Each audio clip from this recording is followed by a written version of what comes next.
AP news కి స్వాగతం. కిర్లంపూడి పట్టణంలో కుక్కలను నిర్మూలించాలని గ్రామస్తులు ఆందోళన చెందుతున్నారు. తమ ఇళ్ల నుంచి బయటకు ఎక్కడికి వెళ్లాలన్న ప్రాణాలు అరచేతులు పెట్టుకుని వెళ్లవలసి వస్తుందని గ్రామస్తులు అంటున్నారు.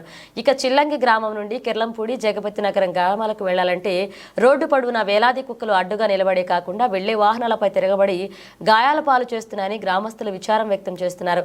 కుక్కలను నియంత్రించాలని ఎన్నిసార్లు సంబంధిత అధికారులకు మొరపెట్టుకున్నా అక్కడ నుండి ఫలితం మాత్రం లేకపోయిందని చిల్లంగి గ్రామస్తులు ఆవేదన వ్యక్తం చేస్తున్నారు.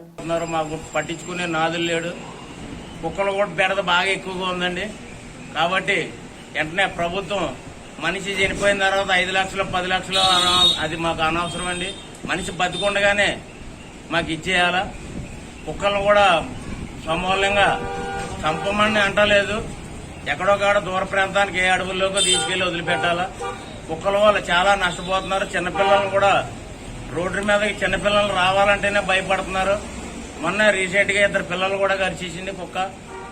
ఆ కుక్కలు ఎక్కడి నుంచి వస్తున్నాయో ఊరు కుక్కలు కాదు, బయట నుంచి వచ్చేస్తున్నాయి కుక్కలన్నీ కూడా. దయచేసి జిల్లా కలెక్టర్ గారు కూడా దీన్ని పరిగణలోకి తీసుకోవాలని కోరి ప్రార్థిస్తున్నాం. సార్ నూరులేని దేవని ఎలా గడిచేసా చూడండి. నాకు గేదెకి 2 తోళ్ళు పుట్టే అందులో చూడండి శుభ్రంగా ఎడగడిచేసి 4 కుక్కలు వస్తున్నాయండి. శుభ్రంగా ఎడగడిసిపోతున్నాయండి. కోడి చేయడం, కుక్కలు చంపేయడం, ఇట్లా కోళ్ళు తెచ్చేయడం, ఇట్లా ముందు పాటు చేయడం, నూరులేని దూరలు కూడా ఇట్టసారంగా రాత్రులమ్మ దూడల గేదెలు తోళ్ళు తెంపుకొని ఇరిగిపోతున్నాయి. వాటి గురించి తల్లిలు మీరే దాన్ని ఏదోలాగా సాగు చేసి పెట్టాలని. పశువులకి రచ్చం లేదండి ఇక్కడ. మాకు కట్టపడి మేపుకుంటున్నాం. ఏదో కట్టపడి తెచ్చుకొని చేయలేకి వెళ్ళి గడ్డి కోసుకొని మేపుకుంటున్నాయి దూడలకి. ఈ దూడలు మేపుకుంటుంటే కుక్కలు వాటిని బతకనేకుండా చంపేస్తున్నాయి. మనుషులకి రచ్చం లేదు. ఈదులోకి వెళ్తే బళ్ళు తగులుకు వచ్చేస్తున్నాయి. కుక్కలకి అసలు కుక్కలు పట్టించుకునే నాదిని లేనండి. 2007లో పట్టించుకున్నదండి పంచాయతీలు. మళ్ళీ అప్పటి నుంచి గవర్నమెంట్ వదిలేసింది సార్. ఇవాళ 24వ సంవత్సరం జరుగుతుంది. ఇప్పుడు వరకు ₹1 కానీ ఎవరు కూడా దీనికి ఏది పట్టించుకునే నాదుడు ఈ కుక్కలు ఎలా చంపాలా చేయాలని ఏ అధికారి కూడా పట్టించుకుంటలేదు. మండలాధికారులు కానీ, ఎంఆర్ఓ కానీ, ఎండిఓ కానీ ఈ పశువుల దాటలు కుక్కలు కలిసి దోళ్ళకి 2 అంటే ఆ డాక్టర్ వచ్చే వస్తలేదు, చూస్తలేదు, వైద్యం చేస్తలేదు దోళ్ళకు కూడా. మాకు హాస్పిటల్ ఉండండి అంతే, తర్వాత చూసుకుందాం అంటున్నాడు తప్ప పశువుల దాటలు కూడా పట్టించుకుంటలేదు. అలాగే రాజకీయ నాయకులకి అందరికీ కూడా మా విజ్ఞప్తి ఏమిటంటే ప్రతి గ్రామంలోనూ కూడా కుక్కల బెడద పెరిగింది.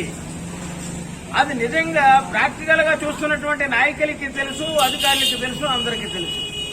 అందరు వెహికల్స్ వెంట కూడా పడి వాళ్ళని కరవడానికి వెళ్లడమో లేకపోతే వాటి వెహికల్ ని ఆపడమో ఏదో జరుగుతుంది.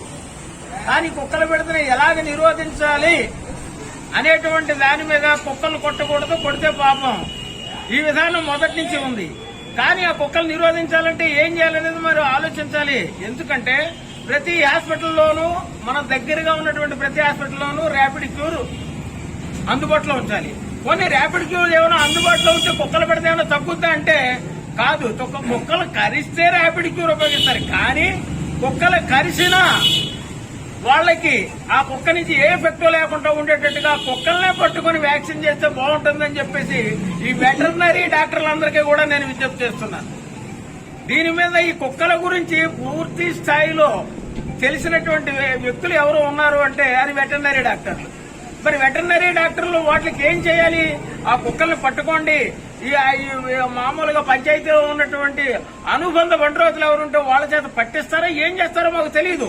మొత్తం మీద కుక్కలను బట్టి వాటికి ర్యాపిడ్ క్యూర్ చేయించి ఆ రకంగా కుక్కలు రోడ్డు మీద వదిలినా ఇబ్బంది లేదు. లేదా ఇక్కడ కుక్కలను పట్టుకుని ఏదో అడవిలో ఉంచుతారో ఎక్కడ ఉంచుతారో ఉంచినా పర్వాలేదు. ఏ విధంగా అయినా కుక్కల బెడదను తగ్గించాలి అనేది ప్రజల యొక్క మొర. ఆ మొరను వింటారని మరీ మీకు విజ్ఞప్తి